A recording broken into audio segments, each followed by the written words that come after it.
Men, if you're ready to reclaim your edge, listen up. I used to be held back by constant bathroom trips, with multiple wake-ups during my sleep and looking for restrooms whenever I was out. Then I discovered Better Man. After just 2 months, I started experiencing fewer trips to the bathroom, less urge to go, and I even slept through some nights. I feel a noticeable boost in my overall well-being, even sexual stamina. It gives me the freedom and confidence to live life on my terms. Better Man is clinically tested and trusted by thousands of men over 25 years. Ready to take back control? Go to BeBetterNow.com to order your supply today. That's BeBetterNow.com. These statements have not been evaluated by the FDA. This product is not intended to diagnose, treat, cure, or prevent any disease. Use as directed. Individual results may vary. Welcome to this edition of the Awakening Women podcast. This is a throwback best of episode.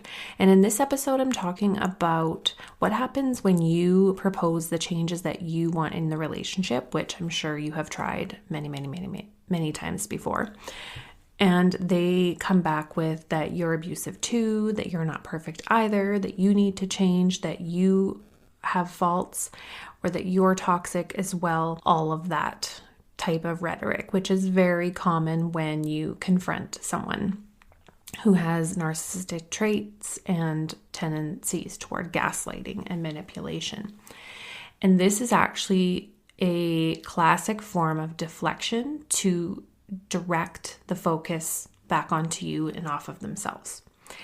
And in case I didn't cover this particular point in the episode, I may have. This is a episode from a couple of years ago. But the biggest thing to be aware of is that yes, in a relationship, both people need to be looking at their faults and their part in it. However, when you're in a mature relationship, one person needs to be able to fully receive and listen to your grievances before they decide they're going to unleash all of theirs that they have with you. And the thing with an abusive relationship and these narcissistic types, these gaslighting types, is that a lot of times what you'll notice is that when you are open and willing to look at yourself, because the women that are here on this podcast who have worked with me, who are in my community, you are willing to do the work. You are willing to self-reflect and see your faults. And that's what they love. They love that they can flip the focus back onto you. And then you go off and go back to therapy and start focusing on yourself. Meanwhile, they're continuing their bullshit.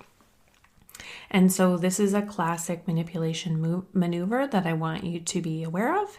And I'm going to play that episode for you now. So what we're going to talk about today is this idea of it takes two. So if there is abuse present, you have a part to play in the dynamic, which I'm not going to go too far into here. It is what we cover. That's what ETC is all about. What's your part in it? And then you clean up your side of the street and you see, does he join in or does he just continue to deteriorate?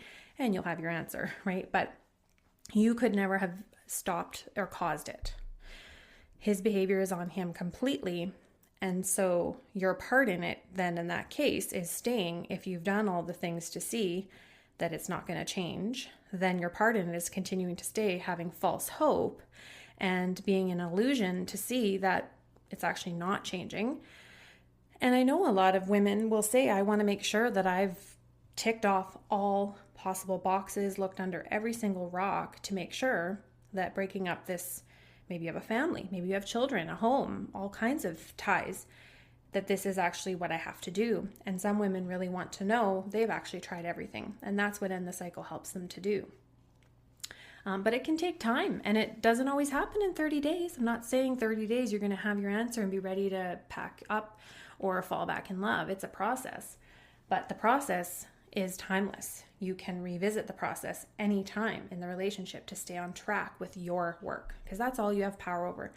So when it comes to the adage, it takes two, your part in it is working on yourself, working on your boundaries, like what we talked about last week in the previous episode, setting those rock solid boundaries, they're non-negotiable, and working on yourself, working on your limits, getting to know who you are, having that rock solid sense of self and what you will and will not tolerate. That's the work working on you. So that's your part in that tango. But his is his own. You're not responsible for his abusive behavior. You didn't cause it. You never have. He chooses that. That's his choice. It doesn't matter what you say or do.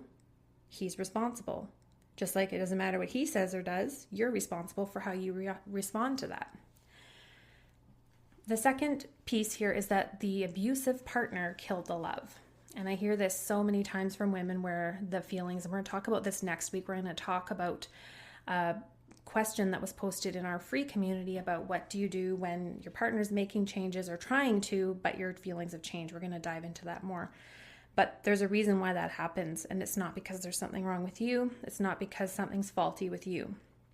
And it's not that you need to work on yourself more. It's that the behaviors killed that love. It killed the trust. It killed any feeling of intimacy or desire to be intimate. And that is not because you're dysfunctional or you're asexual or whatever he may tell you. That's not what it is. The abuse killed the love. And you need to remember that. It does not take two. And a lot of times, and there is a couple of episodes here where I talk about relationship sexual abuse and sexual coercion and when you don't want sex with your partner who has been abusive. But it's really important that you recognize that it's not that you are dysfunctional. It's actually a healthy response. It's your body saying, this isn't safe, this isn't healthy. And if you were to go to a therapist who doesn't understand or doesn't know the dynamics, or maybe you don't even know them, so you go to a therapist and they treat it like it's just regular couple issues, and they say, you need to meet his needs, and his needs are sexual, and you need to force yourself, basically commit to planning and scheduling it 3 times a week or once a week or whatever. So you go to this therapy and that's the advice you're given with your partner right there. Well, that just adds to the whole thing, because then you're forced to not listen to what your body is telling you, that something is unsafe for you. And so it's really important to understand that there's a reason why you feel those feelings and why your body is not wanting to open to that person. And that has nothing to do with you. There's nothing you can fix and there's nothing you can force. So this is where there's boundaries that have to come into play there, which I did touch on last episode. And then the third point here is that if you were to get to a place when you see your partner's working on it, maybe you're starting to notice you're feeling a little different, you're still on the edge, you're still very skeptical, but you're starting to see some real meaningful changes that are sticking, and you decide to give it more time, and you get to choose that. That's the whole process I take you through in my program, by the way. So it's literally going from confusion, what do I do, to literally like, what is my next steps? And they're different for every woman.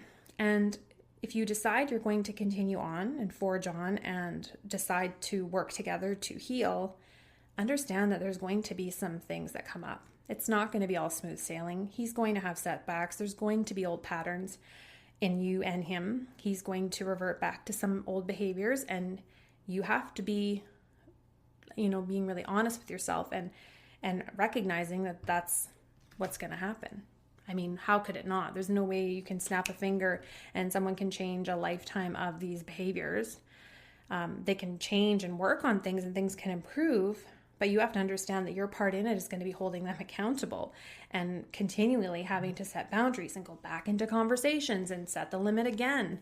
That's part of it. You can't expect that it's all just going to be wonderful and magical and none of that's going to exist. It's hard to change personality patterns that are ingrained.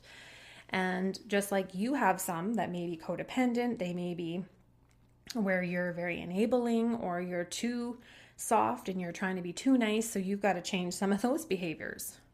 And he has to change his need to control and have power over. It does take 2 to heal. So that's where it takes 2 to tango. It takes 2 to tango in a healthy relationship that is free of abuse, yes. But when it comes to this, and I say this a lot, and I hear this issue a lot where women will say, well, I have told him what he needs to do. And then he says, well, here's what you need to do. You're not perfect. I'm going to cover that in a separate episode, what that's all about. It's called the countering game. And so we're going to talk about that. But just for now, it's just understanding that he can't do that. If he's truly wanting to change and recognize that he's been harmful and that he's hurt you, he shouldn't be coming back with, well, you need to change too, because the you never said you didn't have to.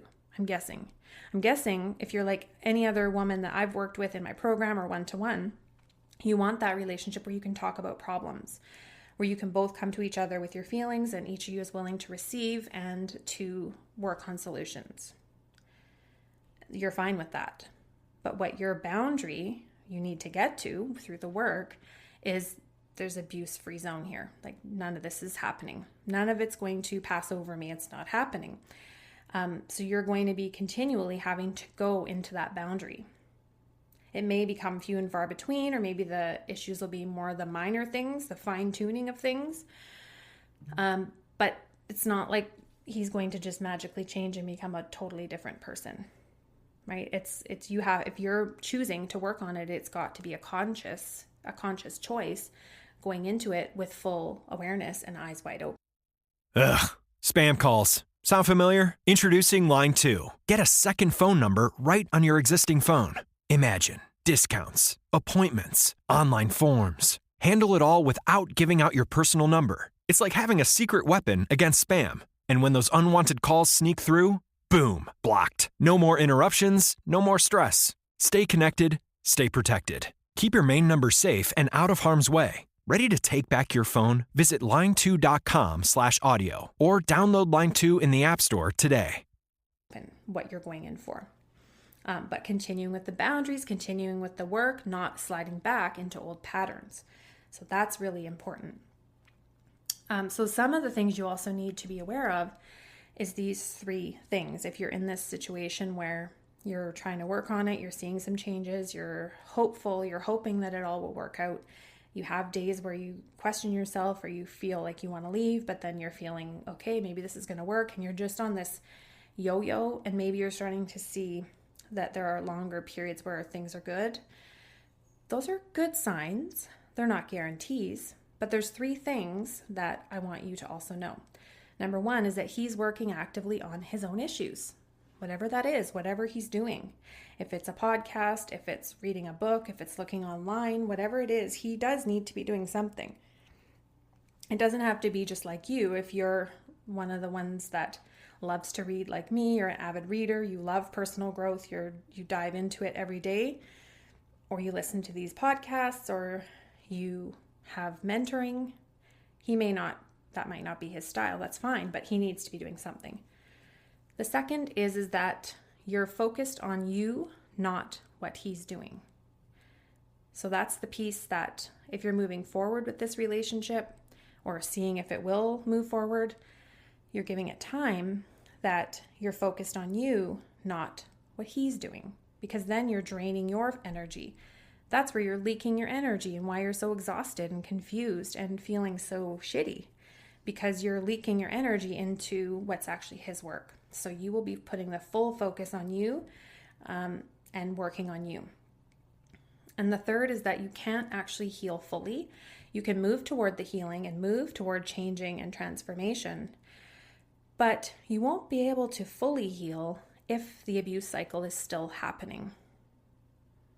So it's more of a pattern. Like if there's going to be some incidences happening, and there will, understand that sometimes those single incidences will set you back weeks because the trust has been broken again, and he has to understand that. So that's what's going to happen. If you're seeing that these behaviors are continuing and maybe they're less happening, but they're still happening, it still sets you back. It can, depending. Or maybe you're at a place in the process where you're both able to clear it up quickly and he can take ownership, you can forgive and let it go and you move on, but it takes time to get there. And every one of you needs to know what those limits are for you. You have to know what you're willing to continue to work with, if it's certain traits or behaviors, and what is like, I can't live with this. It's wrecking my health, it's wrecking my mentality, it's wrecking my success, my business, my career, my ability to think, my ability to thrive. Those are different things. So you have to decide what those are, but the abuse cycle needs to no longer be happening to really be able to move forward. You can't start healing a relationship that's still in the cycle. So all of this is some of what we cover. We cover a lot more in End the Cycle, but this is really a big piece of it. So if you are in this situation, that's where you need to be when we open up in September. If you'd like a community where you are surrounded by other women in the same boat, make sure you're inside the Awakening Women Support Facebook community. It's a closed private group, and the women in there are amazing. All of them. They all support each other and they all get you. So you will feel welcomed in there if you would like somewhere to go for the meantime. And I will stick the link for the waitlist in the show notes, or if you are on your phone and you want to head right to my website, leanneouten.com, there is a pink bar at the top of my website that will say get on the waitlist. You can do it there as well. So let's just stay really clear and really focused on some of the memes and ideas you might have picked up that are not meant for dynamics that you're experiencing. It takes two to tango is not relevant in a relationship that is constantly in the abuse cycle. There's no, you can't control that. You can remove yourself from it and you can do some things differently, but you can't control someone else's behavior. All right, so that's it for this episode. Until next time, take care. Thank you so much for tuning in to this episode. I'm so grateful that you chose to tune in and take the time to be part of this movement and this message. If you'd like to join a community of awakening women, I invite you to join our private Facebook community for career and entrepreneurial women who are working on breaking free emotionally from unhealthy and stressful relationship dynamics in their life. The other thing that I would recommend is that you follow me on Instagram at Awakening Women. And lastly, if you love this episode and this show has served you, please take a moment right now and leave a rating and review on iTunes. I would so appreciate it, and I'll speak with you again in the next episode. Take care. Ugh, spam calls. Sound familiar? Introducing Line 2. Get a second phone number right on your existing phone. Imagine discounts, appointments, online forms. Handle it all without giving out your personal number. It's like having a secret weapon against spam. And when those unwanted calls sneak through, boom, blocked. No more interruptions, no more stress. Stay connected, stay protected. Keep your main number safe and out of harm's way. Ready to take back your phone? Visit line2.com/audio or download Line 2 in the App Store today.